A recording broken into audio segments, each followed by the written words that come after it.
팔복의 말씀을 계속 이어갑니다. 오늘 5번째 시간 말씀의 제목은 긍휼히 여기는 자의 복. 다 같이 해볼까요? 시작. 긍휼히 여기는 자의 복. 찬양을 열심히 했는데 이 시간부터 또 편하게 자면 안 돼요. 진짜 중요한 시간은 이 시간이 우리 하나님께 찬양 드리지만 또 우리 하나님의 말씀을 듣는 것이 제일 귀한 줄을 믿습니다. 어느 여자 집사님의 이야기입니다. 이분이 비행기를 타기 위해서 공항에 도착을 하고 그리고 출국 수속을 밟고 그 다음에 시간이 좀 남잖아요. 시간이 남아서 이분이 심심하기도 하고 또 속도 허해서 과자 한 봉지를 사고 신문 하나를 샀습니다. 그래서 신문을 대기석에 가서 신문을 보면서 과자를 옆에다가 두고 먹게 되는 거예요. 그런데 신문을 보면서 과자를 먹는데 옆에 어떤 젊은 신사분이 앉아서 과자를 같이 먹는 거예요. 이 사람이 아니 남자가 아니 젊은 점잖은 이 남자분이 왜 남의 과자를 먹나? 아유 마음이 별로 좋지 않았어요. 근데 그분은 또 방긋방긋 웃으면서 얼굴 보면서 과자를 먹는 거예요. 치사하게 과자 한 봉지를 가지고 그 시사분에게 또 소리치기도 그렇고 내가 또 예수님 믿는 사람인데 그런 것을 또 긍휼히 여기고 불쌍히 여기고 할 수 없이 먹는 거예요. 근데 먹다 보니까는 아유 빨리 먹는 거예요. 이분이 나도 내 과자인데 내가 뺏기면 안 되잖아요. 그래서 나도 빨리 먹는 거예요. 이 집사님이 빨리 먹다 보니까 어느새 과자가 다 떨어졌어요. 하나 남았는데 이 남자분이 하나를 딱 들더니 반을 딱 쪼개는 거예요. 그리고는 하나를 자기 입에 넣고 반 남은 거는 봉지에다 딱 넣더라고 하는 거예요. 그리고 나서 이 남자분이 또 방긋방긋 웃으면서 보면서 일어나서 가더라고 하는 거예요. 그러니까 너무 황당하지요. 아니 어떻게 이런 남자가 이런 사람이 있나? 남의 과자를 그렇게 먹다니. 그래서 이 집사님이 막 목이 타는 거예요. 마음도 얹지 않고 목이 타가지고 이제 가게 가서 물 하나 사 먹어야 되겠다 하고 물 사러 가서 가방을 열었는데 과자가 거기 딱 있더라는 거예요. 내가 산 과자가 내 가방에 있고 나는 남의 과자를 먹은 거예요. 이 젊은 신사의 가방에 이 과자 그분이 내놓은 과자를 내가 먹었던 거예요. 아유 창피해라. 여러분 그 남자 입장에서 생각해 보세요. 얼마나 황당할까요? 왜 여자가 앉더니 내가 먹고 있는 과자에 손을 넣어서 과자를 이렇게 하나씩 먹는데 씩씩거리면서 먹는 거예요. 씩씩거리면서 먹는 거예요. 그렇지만 그 남자는 빵긋빵긋 웃으면서 먹고 또 빵긋빵긋 웃으면서 갔다라고 하는 거예요. 그 집사님이 생각을 한 거예요. 내가 예수님 몰랐다고 한다면 큰일 날 뻔했구나. 내가 예수님을 알았기에 망정이지 예수님이 마음속에 좀 참아라 마음을 주셔서 긍휼히 여기는 마음으로 용서하고 참았더니 내가 망신당하지 않았다.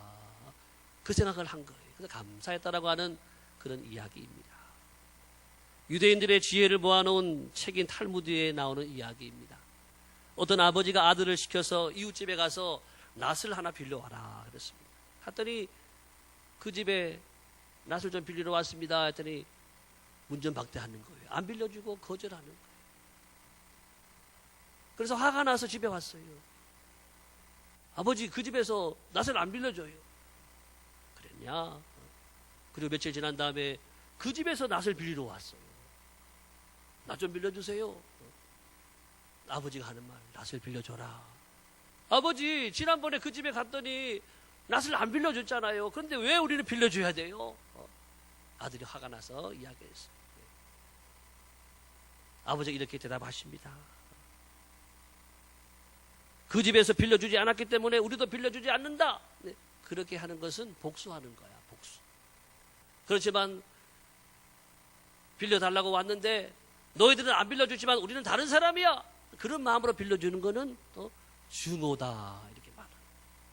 그렇지만은 안 빌려준 거 생각하지 않고 깨끗한 마음으로 그냥 빌려주는 거, 이것이 바로 긍휼이다. 이런 글이 탈무드에 나와 있습니다. 여러분, 우리는 산상수훈의 팔복을 말씀을 함께 나누면서 기독교의 출발이 무엇인지, 우리 예수님께서 이 땅에 오셔서 우리에게 전해주고자 하는 가장 기본적인 말씀이 어떤 말씀인지 우리가 함께 발견하게 되는 것입니다. 여러분, 예수님의 1차적인 관심은 바로 우리들의 내면의 세계에 있다라고 하는 거예요. 우리의 성품, 또 우리의 기질, 여기에 관심이 있는 거예요. 우리는 보통 우리가 무엇을 했느냐에 관심이 있잖아요. 우리가 무슨 일을 얼마나 많이 했는가, 거기에 관심이 있는가 반면에 우리 예수님은 doing이 아니라 being이라고 말해요. 우리가 어떤 사람이 되는가. 예수 믿고 교회에 나와서 무슨 일을 하는 사람이 아니라 어떤 사람으로 살아가느냐를 우리 예수님은 귀히 여기시고 우리를 보신다라고 하는 것입니다. 예수님께서 왜 우리의 내면 세계인 기질과 성품에 대해서 먼저 말씀하셨을까요? 그것은 성품이 변하지 않으면 다른 모든 것은 하나도 변할 수가 없어요. 다툼이 일어나게 되어 있어요.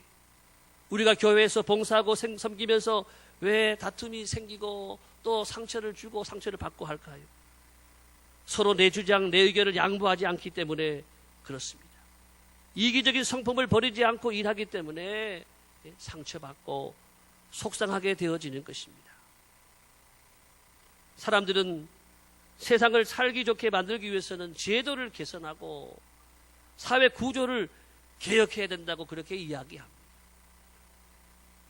제가 월요일마다 요즘 몰아서 보는 드라마가 있어요. 뭐냐면 육룡이 다르샤. 보신 분들 계세요? 무슨 제목도 이상하다 그래서 육룡이 다르샤. 그런데 얼마나 흥미진진한지 제가 거의 다 봐가요. 이제 조금 남았는데 거기 보니까는 홍인박이라는 사람이 나오고 또 정도전이라는 사람이 나오고 또 이방원이 나옵니다. 다 나라를 사랑하는 사람들이에요. 나라가 잘 되기를 바라고 꿈꾸는 사람들이고, 나라가 바르게 세워지도록 고려를 세우고 고려를 지키려고 그러고 또 조선을 세우려고 하는 바로 그 시대의 비하인드 스토리인데요. 그래서 뭐 토지 개혁도 하고 사병도 혁파하고 수많은 변화를 가지고 오지요. 그렇지만 여러분, 제도가 바뀐다고 해서 나라가 바뀌느냐? 백성이 주인 되는 세상을 내가 만들어야 되겠다. 물론 말은 좋은 말이지요. 백성이 주인 된다고 나라가 바뀌느냐? 아니라고 하는 것입니다. 여러분, 하나님이 주인 되셔야, 내 마음에 하나님이 주인 되시고 이 나라에 하나님이 주인 되셔야 세상은 변화되게 되는 줄로 믿습니다. 복음만이 세상을 변화시킬 수 있는 거예요. 복음을 통해 사람이 변화되어야 세상이 변화되는 거예요. 그동안 우리 교회가 교회 성장에 관심을 많이 가져왔어요. 우리 한국교회가 교회 성장에 많은 일을 했어요. 그렇지만 지금 와서 교회들이 어렵습니다. 교회들이 잘 부흥하지 않습니다. 이제는 교회 성장이 아니라 우리를 사람을 세워야 된다라고 하는 이런 새로운 패러다임을 만나게 된다라고 하는 것입니다. 사람을 세우고 가정을 세우고 사회를 세우고 나라를 세우는 교회가 되어줘야 될 줄로 믿습니다. 거기에 근본이 뭐냐? 사람을 세우는 것이라고 하는 것입니다. 오늘 주제는 바로 긍휼입니다. 따라합시다. 긍휼. 긍휼히 여기는 사람이 복이 있다. 지금 우리가 네 가지 사복을 함께 나누었습니다. 네 가지 복은 뭐냐 하면 관계성 속에서 나오는 거예요. 올바른 관계를 가지게 되는 바로 천국 시민의 자격을 말해주고 있습니다. 나는 나 자신에게는 심령이 가난한 자가 되어야 된다. 또 죄에 대해서는 애통하는 사람이 되어야 된다. 그리고 이웃에 대해서는 온유한 자는 복이 있다. 온유한 자가 되어야 된다. 그리고 하나님에 대해서는 어떤 사람이 되어야 되느냐? 의에 줄이고 목마른 사람이 되어야 된다. 그렇게 해야 천국에 합당한 사람인 줄을 믿습니다. 천국에 들어갈 수 있는 사람의 자격을 말했다고 한다면 이제 네 가지 나오는 것은 이제 천국 시민의 윤리를 말하는, 올바른 관계를 가지고 살게 될 때에 우리에게 주시는 하나님의 선물, 열매들을 말씀해 주는 것입니다. 그 중에 첫 번째가 오늘 바로 하나님의 긍휼을 선물로 주신다라고 하는 것입니다. 긍휼이라고 하는 단어는 오늘날 그리스도인들 외에는 잘 쓰지 않는 단어입니다. 교회 밖에서는 긍휼이라는 말을 잘 쓰지 않죠. 불쌍이라는 말을 쓰지요. 한자로 보니까 금자는 창모자에 지금 금자. 그래서 이 뜻은 창을 들고 지금이라도 찌르는 모습이라고 하는 거예요. 그런데 창을 들고 지금이라도 남을 찔러서 나를 유익하게 하는 것이 아니라 창으로 나 자신을 찔러서 참아라. 나 자신을 찔러서 참고 상대방은 긍휼히 여기는 바로 이것이 오늘 나오는 한자의 이 긍휼의 의미라고 하는 것입니다.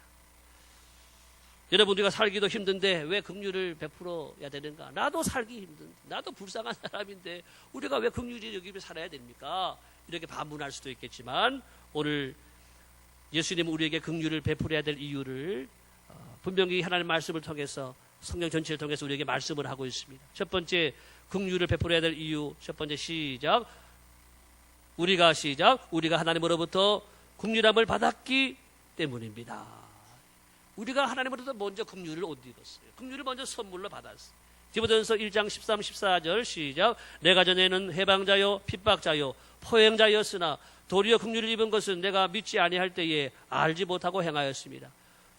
우리 주의 은혜가 그리스도 예수 안에 있는 믿음과 사랑과 함께 넘치도록 풍성하였도다. 전에는, 여러분 교회 오기 전에는 여러분들도 다 죄 가운데 거하던 사람들이었잖아요. 그렇지만 하나님의 긍휼을 못 입고 우리가 하나님의 자녀가 된 줄을 믿습니다. 그래서 긍휼히 여기며 살라고 하는 거예요.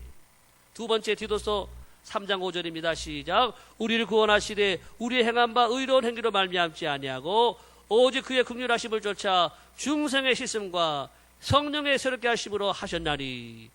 우리가 잘나서 훌륭해서 행위로 말미암아 구원 얻은 것이 아니라 우리를 긍휼하심을 쫓아서 긍휼히 불쌍히 여겨주셨기 때문에 사도 바울이 긍휼을 옷 입고 사도가 된 것처럼 우리도 부족하고 연약한 사람이지만 여기까지 긍휼로 인해서 오게 된 줄을 믿습니다.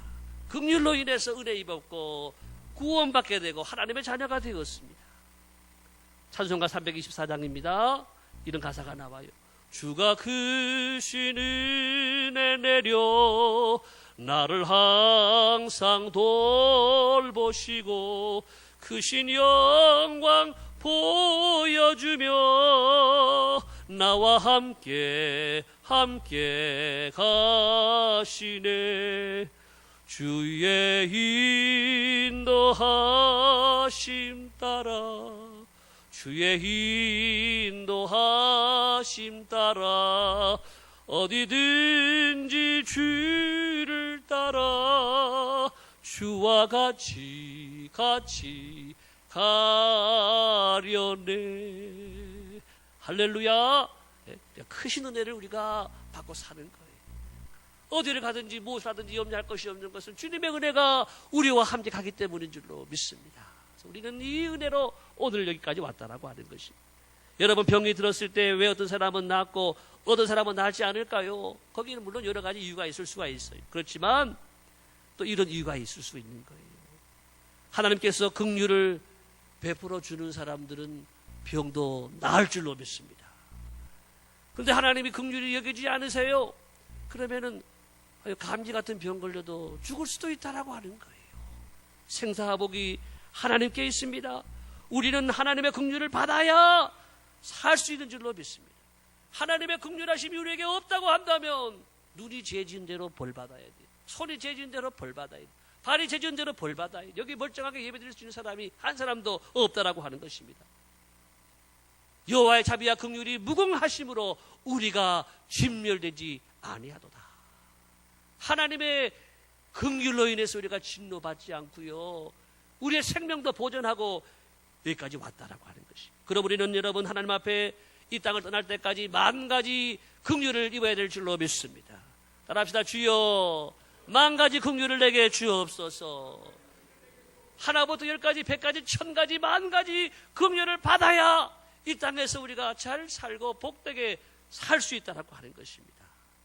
우리는 하나님으로부터 긍휼을 받았기 때문에 이렇게 긍휼을 베풀며 살아야 되는 것입니다. 두 번째는요, 우리가 복을 받았기 때문에 또 긍휼을 베풀며 살아야 되는 것입니다. 잠언 14장 21절 다 같이 여자분들만 시작.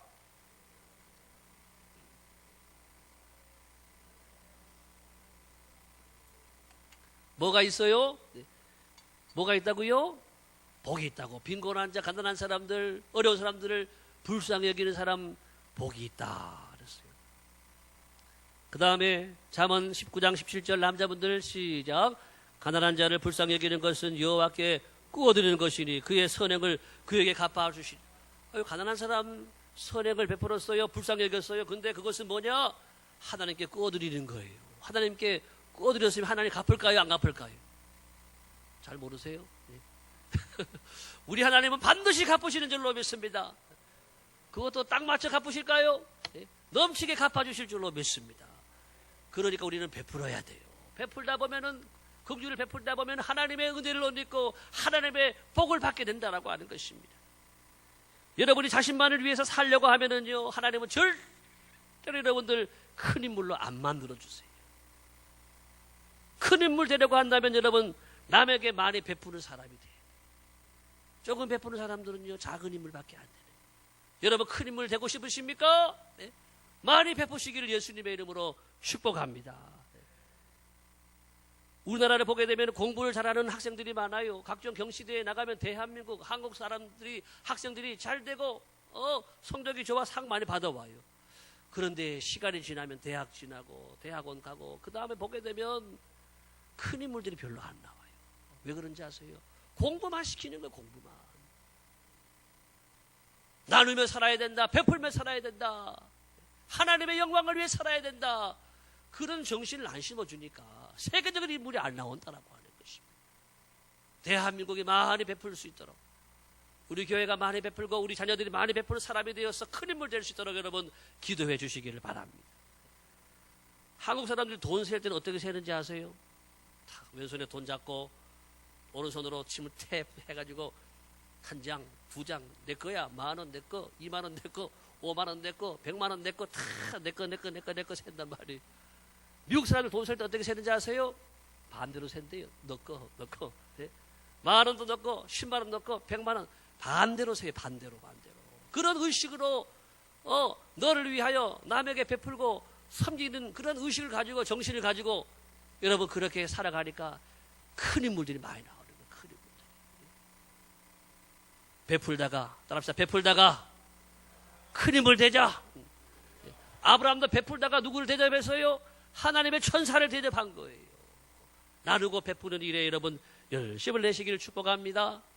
제2차 세계대전이 발발했을 때에 프랑스 항공회사의 조종사로 근무하던 폴란드 사람이 한 사람 있었습니다.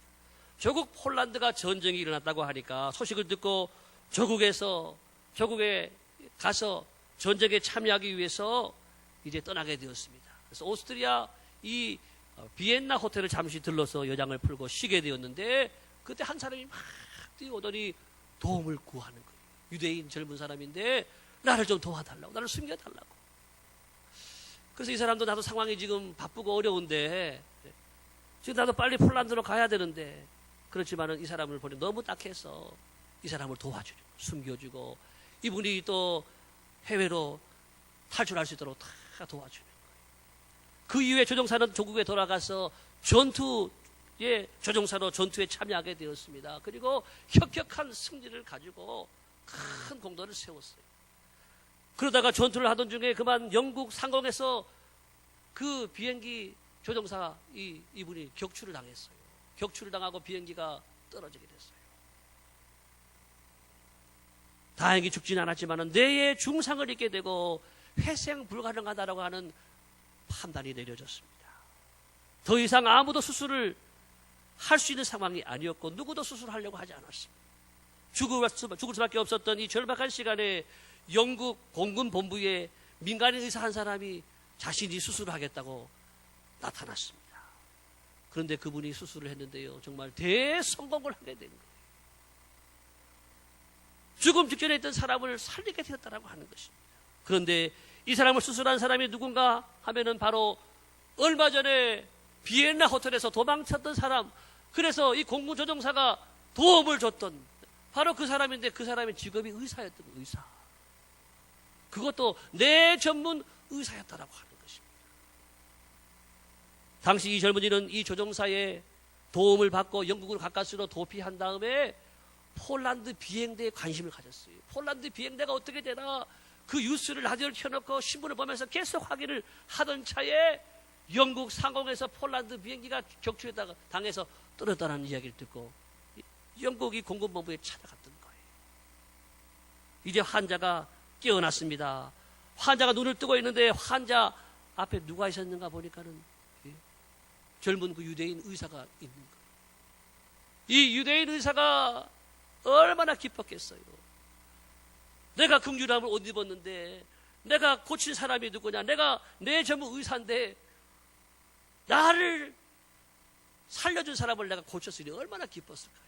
이분이 감격이 가득 차서 눈물을 흘리면서 폴란드 조종사에게 이렇게 말했다고 합니다. 저를 아시겠습니까? 저는 오랫동안 하나님께 기도했습니다.